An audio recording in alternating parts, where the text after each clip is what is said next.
Hey guys, it's Kaz here. It's been a while. I'm also ill, so I don't know why I've decided to film a video when I might just start coughing everywhere.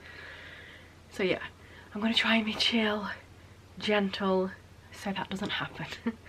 But yes, I think it's been over a month since I last uploaded a video, and I only did one video last month, so that was also a month.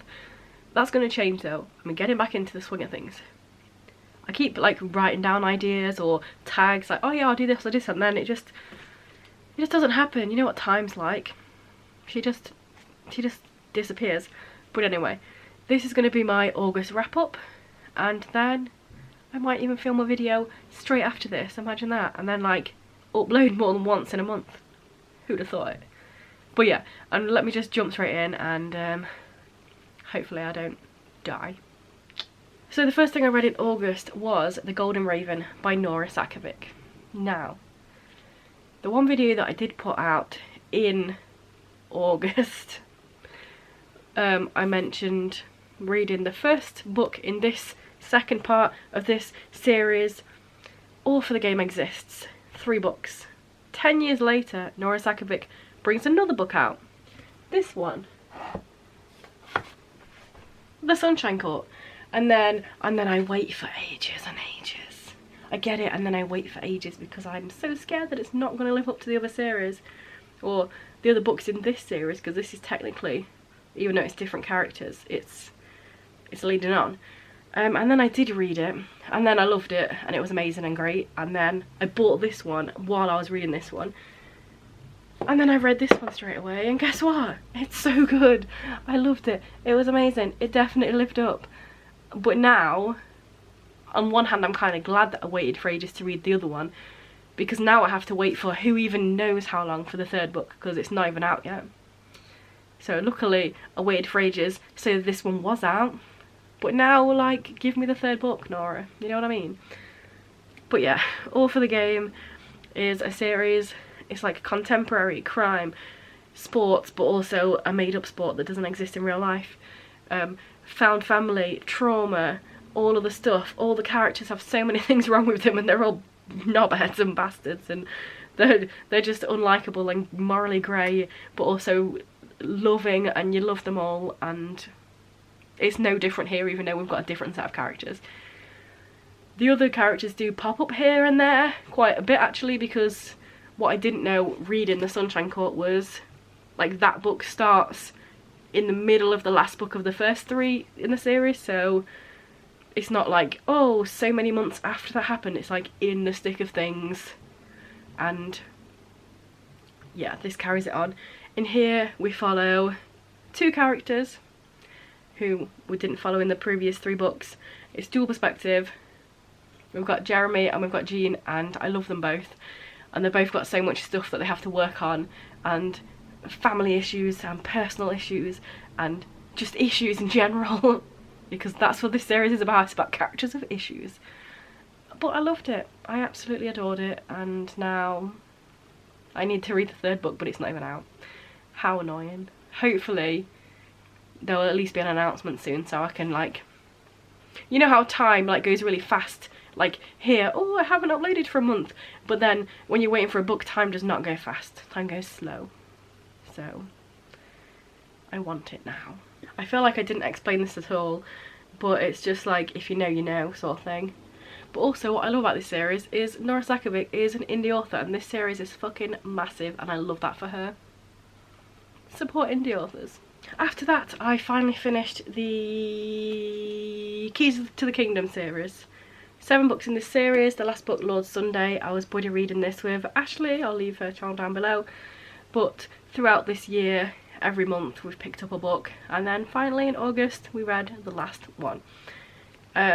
This is a middle grade sort of young YA, which is weird to say because young YA would mean young adult, but you know what I mean.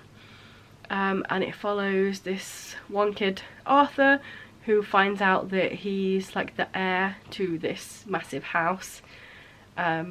It's like a different dimension, there's loads of weird things going on there, there's a creator, there's all these different like top guys in the house. Lord Sunday is the top of the Sunday day, and each of these books is him trying to get a key and a part of this will, put all the wills together, use the keys to like become the main guy in the house and defeat all of these weak people. Weak like W-E-E-K, not like E-A-K, like me right now. And yeah, this one, I feel like there was so much going on in the rest of this series. It was interesting. I enjoyed it. Most of the books I gave sort of like 3.5 towards a 4, that sort of area. It is an enjoyable series, but I feel like this book, the ending let it down. It's like it's been leading up to this big thing and it felt like it all happened really quickly, and how it happened I was just like, oh okay. It's just like, yeah, you know sometimes stuff happens like the TV show Lost, when everyone loved it, and then the ending happened and people were like, I don't know about that.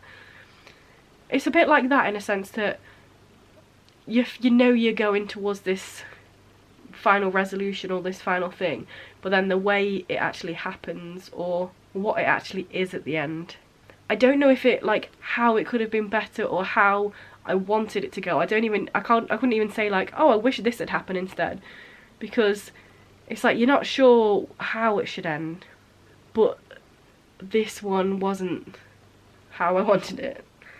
It's really hard to explain when you're talking about something that people don't know. But yeah, basically there was a big ending, but it just didn't hit for me. It was, yeah. I saw where Garth Nix was trying to go, but yeah, it didn't quite work for me, unfortunately. But, you know, I've enjoyed the series as a whole, so yeah. After that, I read Dagon by H.P. Lovecraft. This one I read online because it's like a H.P. Lovecraft direct thing that you can just read all of his works on for free, because he didn't have any heirs and he didn't like give his work to anybody, so it's just open for the public.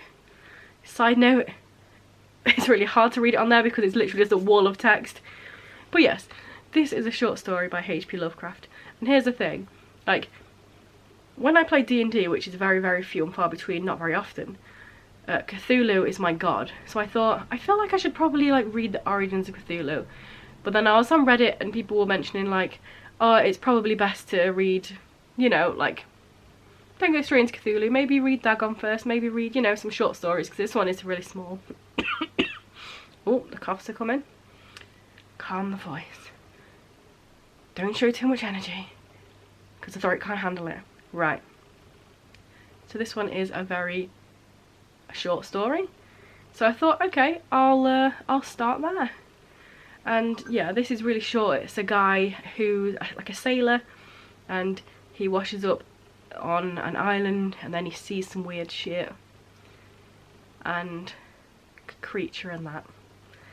It's basically H.P. Lovecraft, just like that's what you expect in it, some weird shit. But yeah, it was fine. It was very short. I'm not really a short story person. I don't very often give short stories more than like middling ratings anyway, because I feel like I don't have enough time to get involved. This was the same. I gave it 3 stars, but I've dipped my toe in now, and now I can like go on from here and hopefully enjoy the other ones more, or at least learn the origins of stuff.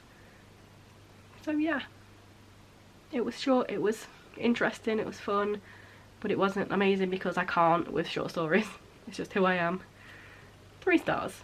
We're halfway through, so let's head on over to a message from one of the Spaniards, and I'll be back with the last 3 books. This is the current editing position.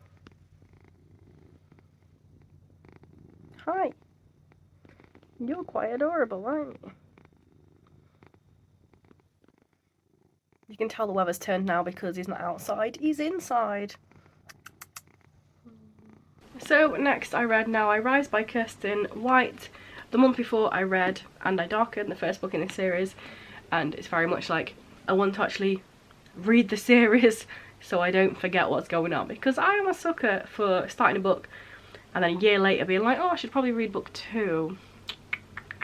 Yeah, so I didn't want to do that with this series, so straight in to book 2. and I need to read book 3 actually. I've not started it yet, and it's the next month, so I really should get on that. But yes, I really enjoyed this series so far. It is a Vlad the Impaler retelling, but make it a woman instead. I really like our characters. So we have Lada, who is like the version in here. We have her brother. Both of them are POV characters, and I really enjoy how different they are. I love that she's very unlikable, because like, why not? Let's have an unlikable main character. I'm here for it. She's just really brash and really abrasive, and she doesn't give a fuck, and I like that. But yeah, I've really enjoyed this series so far. There's one more book to go. And right at the end of here, stuff's kicking off. You know how stuff kicks off in books? It's kicking off. And I'm very much intrigued to see where it goes. But yeah, I feel like Radu, her brother's storyline in this, is a lot more important in book 2, which I really enjoyed. He's not just like the sideshow piece, he's like very much an important character now, and a lot of the stuff from his point of view is completely different to her, so we get to see all these different things happening, and I really liked his story and seeing where he was going. Obviously I don't want to say too much because spoilers, but yeah, I think it's a really great series, and I'm glad I finally read it, because I picked up all 3 of these books quite a few years ago because they sounded interesting, and then I put them on my TBR for this year to force myself to actually read them, and I'm glad I did, because I've been really enjoying it. So yeah, I need to read book 3 because I need to read it, but also I want to read it because I've been really enjoying it. After that, I read The Backstages Volume 1. This was a reread because the buzzword challenge thing for August was the word with, and I just didn't have anything. I was looking on my library app, I was looking on like Kindle for free books and stuff, and then I was like, you know what, this is called Rebels Without Applause. I'm just going to reread this and stop trying to like figure it out, because it's easy, it's small, I know I enjoyed it. So that's what I did, and yes, I did enjoy it. I think this is a 3-volume series. I've never read the other 2, and I remember when I first read this I was like, oh, I should carry on that, and I just haven't. And then I reread it again and I was like, oh, I should carry on that, and I just haven't. But it's given me another push to be like, oh yeah, I should actually like look out for the next 2 volumes, because I did actually think it was really fun. Let me show you the artwork in here. So it's like this. It's really fun art. But basically this is about the team that's working backstage at the theatre, and there just so happens to be like a door to a weird portal universe, weird shit happening, like loads of different doors and different crazy stuff's going on behind them. And then it goes on from there. And right at the end of this one, something weird's happening. I'm like, oh yeah, I forgot that something weird was happening at the end. Maybe I should actually carry it on. But yes, it was a fun time. It's just fun and silly and enjoyable. So yeah, I'm glad I reread it. It was a fun time, rather than trying to find like a random book that I didn't care about just so it had the word with in it, you know what I mean? And then last but not least, hopefully my battery doesn't run out because it is shining at me, I read Postal, the complete collection. I read the first volume of this last year, I think, and I found the full complete collection for cheap, so I just got the whole thing, reread the first volume again, and then carried on. I read the whole thing. So this series is about this town where it exists outside the realm of everybody else. Not the realm, not like magically, but like, it's not on any maps, nobody knows where it is. Like the FBI, there's some people in on it, but everybody else doesn't know that it exists. And the only people that live there are criminals, people that have come out of prison, and they're put there to live their life. And it's meant to be like a town without crime, because everyone's so criminal that they don't do crime. But then shit starts going on. And this story goes in different directions.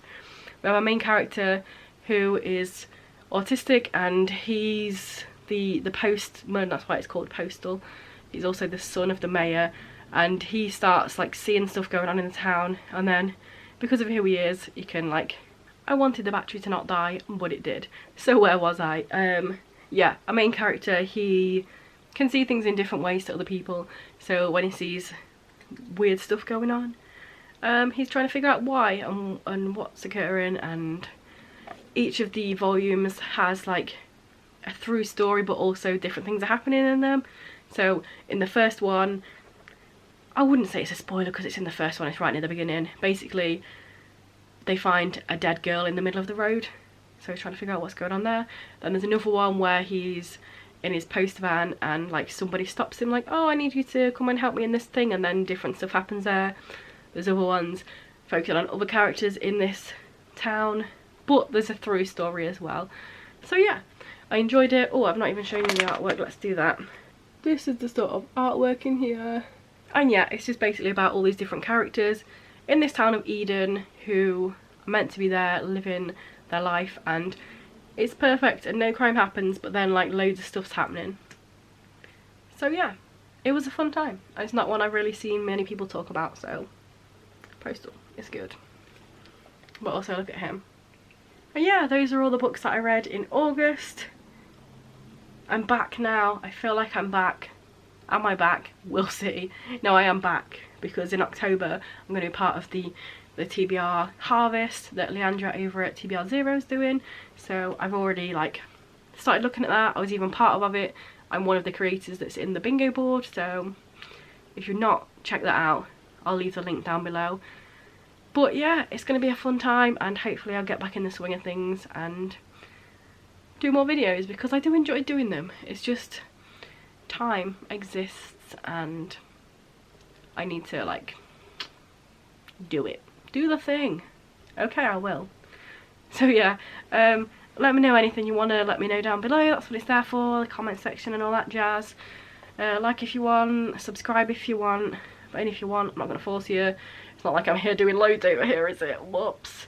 But yeah, do that if you want, and I'll be back at some point, hopefully sooner than last time, with another video. I might even film it now, who knows. I didn't cough, well, once. That's a bonus. Bye.